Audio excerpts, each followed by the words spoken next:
नमस्कार साथियों, कैसे हैं आप सभी। साथियों, आज का टॉपिक बहुत ही इंपॉर्टेंट होने वाला है। साथियों, आज हम लेकर आए हैं रेलवे भर्ती परीक्षा 2026 के लिए प्रीवियस ईयर क्वेश्चन पेपर। साथियों, इसमें हमने जीके जीएस के अति संभावित प्रश्नों को लिया है जो आपकी आगामी परीक्षा railway NTPC, railway group D, RPF constable, loco pilot, technician, अन्य सभी परीक्षाओं के लिए अति महत्वपूर्ण होंगे। साथियों, यदि आप किसी भी गवर्नमेंट एग्जाम की तैयारी करते हैं तो यह वीडियो बहुत ही इंपॉर्टेंट होगा। साथियों, इसमें हमने जीके जीएस के टॉप 50 क्वेश्चन लिए हैं जो आपकी विभिन्न परीक्षाओं के लिए अति महत्वपूर्ण होंगे। चलिए हम स्टार्ट करते हैं, वीडियो के अंत तक बने रहिए। साथियों, हमारा पहला क्वेश्चन कहता है कि निम्न में से किसे पंजाब केसरी भी कहा जाता है। इससे पूछा गया कि पंजाब केसरी किसे कहा जाता है। साथियों, पंजाब केसरी लाला लाजपत राय को हम पंजाब केसरी के नाम से जानते हैं। ठीक है, इन्होंने 1928 में साइमन कमीशन का विरोध किया और इनकी मृत्यु हो गई। तो इसका राइट आंसर ऑप्शन ए होगा। हमारा अगला क्वेश्चन है साथियों, कहता है कि इनमें से किसे देश बंधु के रूप में याद किया जाता है। इस पूछा गया कि देश बंधु के रूप में किसे याद किया जाता है।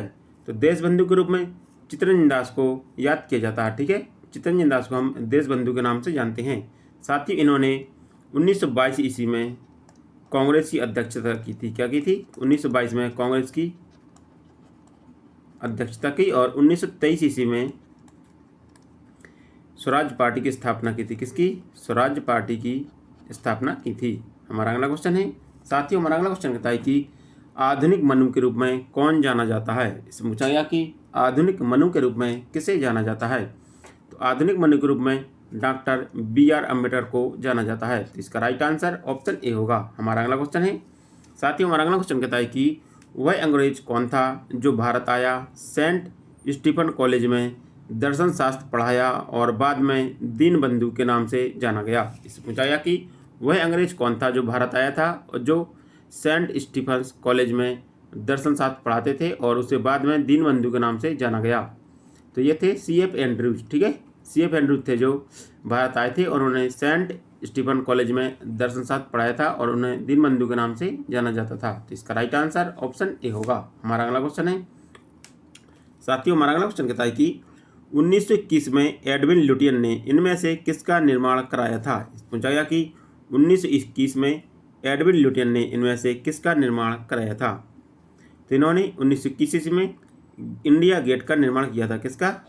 इंडिया गेट का निर्माण किया था। तो इसका राइट आंसर ऑप्शन सी होगा। हमारा अगला क्वेश्चन है साथियों, कहता है कि किस वास्तुकार ने बम्बई स्थित गेटवे ऑफ इंडिया को डिजाइन किया था। इस पूछा गया कि गेटवे ऑफ इंडिया का डिजाइन किसने तैयार किया था।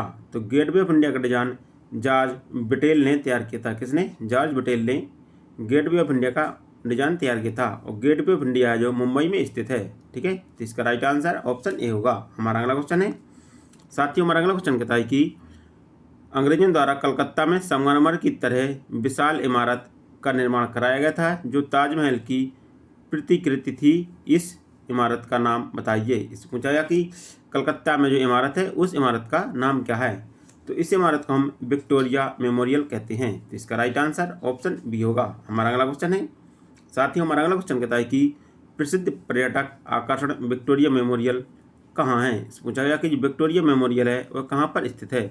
तो विक्टोरिया मेमोरियल पश्चिम बंगाल में स्थित है। कहाँ पर? पश्चिम बंगाल में स्थित है। तो इसका राइट आंसर ऑप्शन बी होगा। हमारा अगला क्वेश्चन है भारत के उस स्थान का नाम बताइए जहाँ शून्य मील का पत्थर देखा जा सकता है जिसमें बलुआ पत्थर से बने 4 घोड़े युक्त एक स्तंभ की आकृति बनी है। पूछा गया कि भारत के उस स्थान का नाम बताइए जहाँ शून्य मील का पत्थर देखा जा सकता है जिसमें बलुआ पत्थर का प्रयोग हुआ है और उसमें 4 घोड़े पर एक स्तंभ की आकृति बनी हुई है। तो जो शून्य मील का पत्थर है वह नागपुर में स्थित है। कहाँ पर? यह नागपुर में स्थित है। तो इसका राइट आंसर ऑप्शन डी होगा। हमारा अगला क्वेश्चन है साथियों, कहता है कि नई दिल्ली में स्थित इंडिया गेट का डिजाइन किस वास्तुकार ने तैयार किया था। इस पूछा गया कि इंडिया गेट का डिजाइन है वो किस वास्तुकार के द्वारा डिजाइन किया गया था।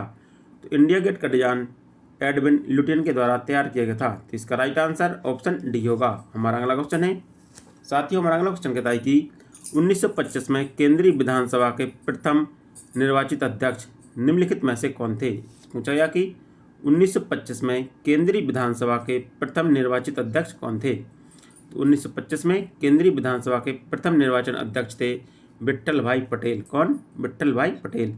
ये एक भारतीय राजनेता थे। कौन थे? भारतीय राजनेता थे। तो इसका राइट आंसर ऑप्शन बी होगा। हमारा अगला क्वेश्चन है साथियों, हमारा अगला क्वेश्चन कहता है कि अंग्रेजों के समय में भारतीय संविधान सबसे लंबा संविधान था जिसमें मूलतः अनुच्छेद थे। इससे पूछा गया कि जो अंग्रेजों के समय भारतीय संविधान सबसे लंबा संविधान था जिसमें कितने अनुच्छेद थे?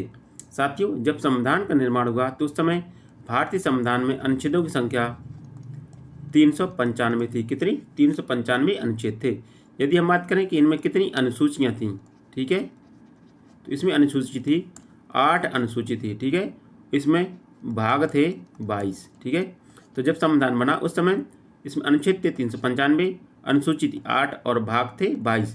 तो इसका राइट आंसर होगा ऑप्शन डी कि 395 अनुच्छेद। हमारा अगला क्वेश्चन है साथियों, हमारा अगला क्वेश्चन कहता है कि भारतीय संविधान की एकात्मक विशेषताओं के संबंध में इनमें से कौन सा गलत है? इससे पूछा गया कि भारतीय संविधान की विशेषताओं में से कौन एक गलत है। ठीक है, तो देखते हैं कि भारतीय संविधान की कौन सी विशेषता नहीं है। ठीक है, भारतीय संविधान अखिल भारतीय सेवाएं बनाता है, ये सही है। ठीक है, प्रतिस्पर्धा की असमानता, ये भी सही है। ठीक है, सशक्त केंद्र, ये भी सही है। लेकिन संविधान की कठोरता न होना, ठीक है, ये गलत है क्योंकि संविधान कैसा है? कठोर है और लचीलापन है। ठीक है ना, तो संविधान दोनों प्रकार का है। ठीक है, तो इसका ऑप्शन डी गलत होगा। हमारा अगला क्वेश्चन है साथियों, हमारा अगला क्वेश्चन कहता है कि भारत की संघीय प्रकार की सरकार है। पूछा गया कि भारत में किस प्रकार की सरकार है? तो भारत में है जो संसदीय प्रकार की सरकार है। किस प्रकार की? संसदीय प्रकार की सरकार है। तो इसका राइट आंसर ऑप्शन सी होगा। हमारा अगला क्वेश्चन है निम्नलिखित में से किसे भारत में सरकार के संघीय स्वरूप का परिणाम कहा जाता है? पूछा गया कि किसे भारत में सरकार के संघीय स्वरूप का परिणाम कहा जाता है? तो भारत के संघीय स्वरूप का परिणाम है बहुस्तरीय सरकार। ठीक है, भारत में बहुस्तरीय सरकार है, संघ सरकार है, राज्य सरकार है और स्थानीय सरकार है। ठीक है, ये तीनों प्रकार की सरकारें पाई जाती हैं। तो इसका राइट आंसर ऑप्शन डी होगा। हमारा अगला क्वेश्चन है निम्नलिखित में से कौन सी भारतीय संविधान की एक प्रमुख विशेषता नहीं है? इससे पूछा गया कि कौन है जो भारतीय संविधान की एक प्रमुख विशेषता नहीं है। ठीक है, संविधान की सर्वोच्चता, ठीक है, यह उसकी एक प्रमुख विशेषता है। ठीक है, और दूसरा है सरकार का संसदीय स्वरूप, तो सरकार का संसदीय स्वरूप है, ये भी सही है। मूल अधिकार, ये भी सही है। ठीक है, लेकिन है कि साम्राज्यवादी को प्रोत्साहन देना, ये गलत है क्योंकि जो भारत का संविधान है वह एक संसदीय प्रकार की सरकार बनाता है, ना कि साम्राज्यवादी को प्रोत्साहन करता है। इसका राइट आंसर होगा ऑप्शन डी, जो संविधान की प्रमुख विशेषता नहीं है। हमारा अगला क्वेश्चन है साथियों, हमारा अगला क्वेश्चन कहता है कि भारतीय संविधान की संघीय व्यवस्था के संबंध में इनमें से कौन सी विशेषता सही है? इससे पूछा गया कि संघीय व्यवस्था के संबंध में कौन सी विशेषता सही है? तो संघीय व्यवस्था के संबंध में इसकी प्रमुख विशेषता की इसमें द्वैध शासन है। कैसा है? द्वैध शासन। ठीक है, राज्य में अलग शासन और केंद्र में अलग शासन। ठीक है, ये इसकी प्रमुख विशेषता है। तो इसका राइट आंसर ऑप्शन बी होगा। हमारा अगला क्वेश्चन है साथियों, हमारा अगला क्वेश्चन कहता है कि भारतीय संविधान में कितने देशों से विशेषताएं ली गई हैं? इसमें पूछा गया कि भारतीय संविधान में कितने देशों से विशेषताएं हैं जो ली गई हैं? तो भारतीय संविधान में कुल 10 देशों से प्रमुख विशेषताएं ली गई हैं। तो इसका राइट आंसर ऑप्शन डी होगा। हमारा अगला क्वेश्चन है साथियों, हमारा अगला क्वेश्चन कहता है कि एक ब्रह्मांड में मौजूद प्रत्येक वस्तु जो पदार्थों से निर्मित है उसे वैज्ञानिकों ने क्या नाम दिया? इससे पूछा गया कि इस ब्रह्मांड में मौजूद प्रत्येक वस्तु जो पदार्थों से निर्मित है उसे वैज्ञानिकों ने क्या नाम दिया? तो उसे वैज्ञानिकों ने द्रव्य नाम दिया। क्या दिया? द्रव्य नाम दिया। तो इसका राइट आंसर ऑप्शन डी होगा। हमारा अगला क्वेश्चन है साथियों, हमारा अगला क्वेश्चन कहता है कि आकाशगंगा की निकटतम स्पाइरल गैलेक्सी कौन सी है? पूछा गया कि आकाशगंगा के निकटतम गैलेक्सी कौन सी गैलेक्सी है? तो हमारे आकाशगंगा के सबसे निकटतम गैलेक्सी है एंड्रोमेडा गैलेक्सी। तो इसका राइट आंसर ऑप्शन सी होगा। हमारा अगला क्वेश्चन है बिग बैंग का सिद्धांत किसके द्वारा प्रतिपादित किया गया था? इससे पूछा गया कि बिग बैंग का सिद्धांत है वो किसके द्वारा प्रतिपादित किया गया था? तो बिग बैंग का सिद्धांत है जो जॉर्ज लामेंतियर के द्वारा प्रतिपादित किया गया था। तो इसका राइट आंसर ऑप्शन सी होगा। हमारा अगला क्वेश्चन है हमारा ब्रह्मांड कितना पुराना है? साथ ही इसमें पूछा गया कि जो हमारा ब्रह्मांड है वह कितना पुराना है? तो हमारा ब्रह्मांड 13.7 बिलियन वर्ष पुराना है। कितना? 13.7 बिलियन वर्ष पुराना है। तो इसका राइट आंसर ऑप्शन ए होगा। हमारा अगला क्वेश्चन है, जॉर्ज लेमेंतियर का नाम किस क्षेत्र से जुड़ा है? पूछा कि जॉर्ज लेमेंतियर का नाम है वो किस क्षेत्र से जुड़ा है? तो जॉर्ज लेमेंतियर का नाम है जो बिग बैंग के सिद्धांत या महाविस्फोट सिद्धांत से जुड़ा है। तो इसका राइट आंसर ऑप्शन ए होगा। हमारा अगला क्वेश्चन है, आकाशगंगा का आकार कैसा है? इससे पूछा गया कि जो हमारी आकाशगंगा है मिल्की वे, उसका आकार कैसा है? तो उसका आकार है सर्पिलाकार। ठीक है, हमारी आकाशगंगा का आकार है सर्पिलाकार है। तो इसका राइट आंसर ऑप्शन सी होगा। हमारा अगला क्वेश्चन है, निम्नलिखित विकल्पों में से कौन सा आकाशगंगा में एक तारामंडल नहीं है? पूछा गया कि निम्नलिखित विकल्पों में से कौन सा एक आकाशगंगा में तारामंडल नहीं है? तो आकाशगंगा का तारामंडल नहीं है लुब्धक। कौन सा है? जो लुब्धक एक तारामंडल नहीं है। ठीक है, इसमें सप्तऋषि तारामंडल है, कालपुरुष ये भी तारामंडल है, और सार्किक ये भी तारामंडल है। ठीक है, जो लुब्धक है ये तारामंडल नहीं है। तो इसका राइट आंसर ऑप्शन सी होगा। हमारा अगला क्वेश्चन है, साथियों हमारा अगला क्वेश्चन कहता है कि गैस, धूल और अन्य सितारों का एक विशाल समूह क्या कहलाता है? पूछा गया कि गैस, धूल और अन्य सितारों का एक विशाल समूह क्या कहलाता है? तो गैस, धूल और अन्य सितारों का विशाल समूह है वह आकाशगंगा कहलाती है। क्या कहलाती है? आकाशगंगा कहलाती है। तो इसका राइट आंसर ऑप्शन बी होगा। हमारा अगला क्वेश्चन है, साथियों हमारा अगला क्वेश्चन कहता है कि ब्रह्मांड के अध्ययन को क्या कहा जाता है? ब्रह्मांड के अध्ययन को क्या कहा जाता है? तो ब्रह्मांड के अध्ययन को कॉस्मोलॉजी कहते हैं। तो इसका राइट आंसर ऑप्शन सी होगा। हमारा अगला क्वेश्चन है, किस तारे की स्थिति का पता ओरियर तारामंडल की मदद से लगाया जा सकता है? इसे पूछा गया कि किस तारे की स्थिति का पता ओरियर तारेमंडल की मदद से लगाया जा सकता है? ओरियर तारेमंडल की मदद से सिरियस तारे की स्थिति का पता लगाया जा सकता है। तो इसका राइट आंसर ऑप्शन डी होगा। हमारा अगला क्वेश्चन है, साथियों हमारा अगला क्वेश्चन कहता है कि सूर्यकुंड मेला जिसे अंतर्राष्ट्रीय शिल्प मेला भी कहा जाता है, कहाँ आयोजित किया जाता है? इस पूछा गया कि जो सूर्यकुंड मेला है वह कहाँ आयोजित किया जाता है? तो सूर्यकुंड मेला हरियाणा में आयोजित किया जाता है। तो इसका राइट आंसर ऑप्शन ए होगा। हमारा अगला क्वेश्चन है, साथियों हमारा अगला क्वेश्चन कहता है कि ग्रिएम नामक फूल के नाम पर आधारित प्रसिद्ध उत्सव किस राज्य का प्रमुख पर्व है? इस पूछा गया कि ग्रिएम नामक फूल के नाम पर आधारित प्रसिद्ध उत्सव है जो किस राज्य का प्रमुख पर्व है? तो यह है मिजोरम का प्रमुख एक पर्व है। तो इसका राइट आंसर ऑप्शन ए होगा। हमारा अगला क्वेश्चन है, साथियों हमारा अगला क्वेश्चन कहता है कि कर्नाटक, तेलंगाना और आंध्र प्रदेश में गुड़ी पड़वा त्यौहार को किस नाम से जाना जाता है? पूछा गया कि जो गुड़ी पड़वा त्यौहार है वो कर्नाटक, तेलंगाना और आंध्र प्रदेश में किस नाम से जाना जाता है? तो यह जाना जाता है उगादि और युगादि। ठीक है, उगादि या युगादि इस नाम से जाना जाता है। तो इसका राइट आंसर ऑप्शन डी होगा। हमारा अगला क्वेश्चन है, सोगांशु यहाँ पर मिस्टेक हुई है, सोगांशु किस देश का 9 वर्ष का त्यौहार है? इस पूछा गया कि जो सोगांशु है वो किस देश का 9 वर्ष का त्यौहार है? तो सोगांशु है जो ये जापान का प्रमुख 9 वर्ष का त्यौहार है। तो इसका राइट आंसर ऑप्शन बी होगा। हमारा अगला क्वेश्चन है, साथियों इसमें पूछा गया कि पंजाब और हरियाणा के लोग अच्छी के लिए भगवान को धन्यवाद देने के लिए बैसाखी का त्यौहार या बसंत उत्सव मनाते हैं। इसे पूछा गया कि किसके अच्छे उत्पादन या किसकी अच्छाई के लिए अच्छे के लिए पंजाब और हरियाणा के लोग बैसाखी का त्यौहार मनाते हैं?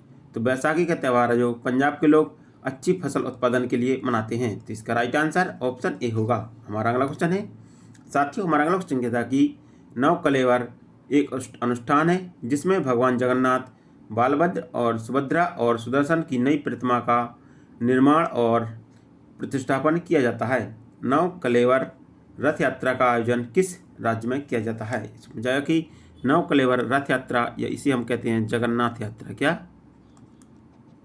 जगन्नाथ यात्रा किस राज्य में आयोजित की जाती है? तो जगन्नाथ यात्रा है जो पुरी, जो उड़ीसा में स्थित है। ठीक है, पुरी में आयोजित की जाती है। तो इसका राइट आंसर ऑप्शन बी होगा। हमारा अगला क्वेश्चन है, हुसोरी या हुसोरी प्रदर्शन निम्नलिखित में से किस राज्य से संबंधित है? इसमें पूछा गया कि हुसोरी प्रदर्शन है जो किस राज्य से संबंधित है? तो हुसोरी है जो यह असम राज्य से संबंधित एक प्रमुख प्रदर्शन है। तो इसका राइट आंसर ऑप्शन डी होगा। हमारा अगला क्वेश्चन है साथियों, हमारा अगला क्वेश्चन कहता है कि अरुणाचल प्रदेश में अप्रैल लोसार त्यौहार मुख्य रूप से किस जनजाति द्वारा मनाया जाता है। पूछा गया कि अरुणाचल प्रदेश में अप्रैल लोसार त्यौहार मुख्य रूप से किस जनजाति के द्वारा मनाया जाता है। तो अप्रैल लोसार त्यौहार है जो अरुणाचल प्रदेश में मोनपा जनजाति के द्वारा मनाया जाता है। किसके द्वारा? मोनपा जनजाति के द्वारा मनाया जाता है। इसका राइट आंसर ऑप्शन सी होगा। हमारा अगला क्वेश्चन है साथियों, हमारा अगला क्वेश्चन कहता है कि भारत के किस राज्य में मकर संक्रांति को पौष संक्रांति के रूप में मनाया जाता है। पूछा गया कि भारत के किस राज्य में मकर संक्रांति को पौष संक्रांति के रूप में मनाया जाता है।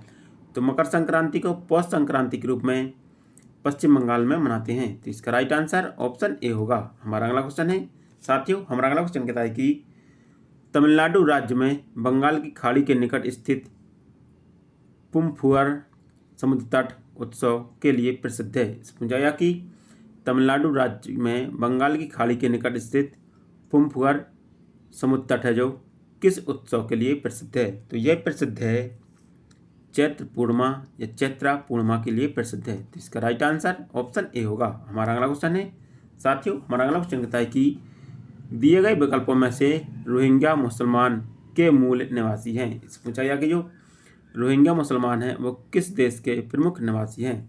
तो रोहिंग्या मुसलमान यह म्यांमार के प्रमुख निवासी हैं। तो इसका राइट आंसर ऑप्शन बी होगा। हमारा अगला क्वेश्चन है साथियों, हमारा अगला क्वेश्चन कहता है कि किस भारतीय राज्य में 1 अप्रैल को उत्कल दिवस के रूप में मनाते हैं। इस पूछा गया कि 1 अप्रैल को उत्कल दिवस के रूप में किस राज्य में मनाया जाता है। तो उत्कल दिवस है जो उड़ीसा में मनाया जाता है। तो इसका राइट आंसर ऑप्शन सी होगा। हमारा अगला क्वेश्चन है साथियों, हमारा अगला क्वेश्चन कहता है कि किस भारतीय राष्ट्रवादी की जयंती को प्रतिवर्ष पराक्रम दिवस के रूप में मनाते हैं। इस पूछा गया कि पराक्रम दिवस के रूप में किस राष्ट्रवादी की जयंती के रूप में मनाते हैं। तो पराक्रम दिवस है जो नेताजी सुभाष चंद्र बोस की जयंती को मनाते हैं। तो इसका राइट आंसर ऑप्शन ए होगा। हमारा अगला क्वेश्चन है साथियों, हमारा अगला क्वेश्चन कहता है कि अंतर्राष्ट्रीय महिला दिवस हर साल मार्च को मनाया जाता है। इसमें जाएगा कि अंतर्राष्ट्रीय महिला दिवस है जो हर साल कितने मार्च को मनाया जाता है। तो अंतर्राष्ट्रीय महिला दिवस 8 मार्च को मनाया जाता है। तो इसका राइट आंसर ऑप्शन सी होगा। हमारा अगला क्वेश्चन है साथियों, हमारा अगला क्वेश्चन कहता है कि इनमें से कौन सा कुंभ मेला धार्मिक उत्सव का एक स्थान नहीं है। इसमें जाएगा कि दिए गए विकल्पों में से कौन सा जो कुंभ मेला का स्थान नहीं है। ठीक है, इसमें हरिद्वार यहाँ पर कुंभ मेला आयोजित किया जाता है, उज्जैन में आयोजित किया जाता है और इलाहाबाद यहाँ पर कुंभ मेले का आयोजन किया जाता है। लेकिन बोधगया है जो यहाँ पर कुंभ मेले का आयोजन नहीं किया जाता है। ठीक है, बोधगया में गौतम बुद्ध को ज्ञान की प्राप्ति हुई थी। किसको? गौतम बुद्ध को ज्ञान की प्राप्ति हुई थी। ठीक है, लेकिन जो हरिद्वार है यहाँ पर गंगा नदी के तट पर कुंभ मेले का आयोजन किया जाता है। ठीक है, जो उज्जैन है यहाँ पर क्षिप्रा नदी के किनारे कुंभ मेले का आयोजन किया जाता है और इलाहाबाद में जो गंगा यमुना का संगम है यहाँ पर कुंभ मेले का आयोजन किया जाता है। ठीक है, लेकिन बोधगया में कुंभ मेले का आयोजन नहीं किया जाता है। तो इसका राइट आंसर ऑप्शन बी होगा। हमारा अगला क्वेश्चन है साथियों, इसमें पूछा गया कि निम्नलिखित में से कौन सा शहर प्रसिद्ध कुंभ मेले के लिए प्रसिद्ध है। इससे पूछा गया कि कौन सा शहर है जो कुंभ मेले के लिए प्रसिद्ध है। अहमदाबाद, यहाँ पर कुंभ मेला नहीं आयोजित किया जाता। सूरत में नहीं, लखनऊ नहीं, ये प्रयागराज। ठीक है, प्रयागराज में गंगा और यमुना के संगम पर कुंभ मेले का आयोजन किया जाता है। तो इसका राइट आंसर ऑप्शन डी होगा। हमारा अगला क्वेश्चन है अजमेर स्थित अढ़ाई दिन का झोपड़ा किस शहर में स्थित है। इस पूछा गया कि अजमेर स्थित अढ़ाई दिन का झोपड़ा जो किस शहर में स्थित है। तो अजमेर स्थित अढ़ाई दिन का झोपड़ा जो अजमेर राजस्थान में स्थित है। कहाँ पर? अजमेर राजस्थान में स्थित है। तो इसका राइट आंसर ऑप्शन ए होगा। हमारा अगला क्वेश्चन है कैथेड्रल ऑफ मेरी हेल्प ऑफ क्रिश्चियंस भारत के किस राज्य में स्थित है। इस पूछा गया कि कैथेड्रल ऑफ मेरी हेल्प ऑफ क्रिश्चियन भारत के किस राज्य में स्थित है। तो यह भारत के किस राज्य में स्थित है। तो यह है मेघालय। यह कहाँ पर स्थित है? यह मेघालय में स्थित है। इसका राइट आंसर ऑप्शन सी होगा। हमारा अगला क्वेश्चन है साथियों, हमारा अगला क्वेश्चन कहता है कि किडारे चर्च जिसे पूर्वोत्तर भारत के प्राचीनतम चर्च माना जाता है किस पूर्वोत्तर राज्य में स्थित है। इस पूछा गया कि जो किडारे चर्च है वो किस पूर्वोत्तर राज्य में स्थित है। तो केदारे चर्च यह गुवाहाटी में स्थित है। कहाँ पर? यह गुवाहाटी में स्थित है। तो इसका राइट आंसर ऑप्शन बी होगा। हमारा अगला क्वेश्चन है, प्रतिवर्ष 2 अक्टूबर को भारत के प्रधानमंत्री पर कहाँ पर महात्मा गांधी को श्रद्धांजलि देते हैं। इसमें पूछा गया कि प्रतिवर्ष 2 अक्टूबर को भारत के प्रधानमंत्री कहाँ पर महात्मा गांधी को श्रद्धांजलि देते हैं। तो महात्मा गांधी को श्रद्धांजलि राजघाट में देते हैं। कहाँ पर? राजघाट है जो यह महात्मा गांधी का समाधि स्थल है। ठीक है, तो यहाँ पर भारत के प्रधानमंत्री प्रतिवर्ष राजघाट में महात्मा गांधी को 2 अक्टूबर को श्रद्धांजलि देते हैं। तो इसका राइट आंसर ऑप्शन डी होगा। हमारा अगला क्वेश्चन है, साथियों यह क्वेश्चन रिपीट हो गया है, तो इसमें फिर से पूछ लिया गया कि 2 अक्टूबर को भारत के प्रधानमंत्री कहाँ पर महात्मा गांधी को श्रद्धांजलि देते हैं। तो वे देते हैं राजघाट में। हमारा अगला क्वेश्चन है, साथियों हमारा अगला क्वेश्चन कहता है कि निम्नलिखित में से कौन सा ऐतिहासिक स्थल ईसा मसीह के जन्म से जुड़ा है। इसमें पूछा गया कि कौन सा ऐतिहासिक स्थल है ईसा मसीह के जन्म से जुड़ा है। तो ईसा मसीह का जन्म है जो बेथलेहम में हुआ था। कहाँ पर हुआ था? बेथलेहम में हुआ था। इसका राइट आंसर ऑप्शन सी होगा।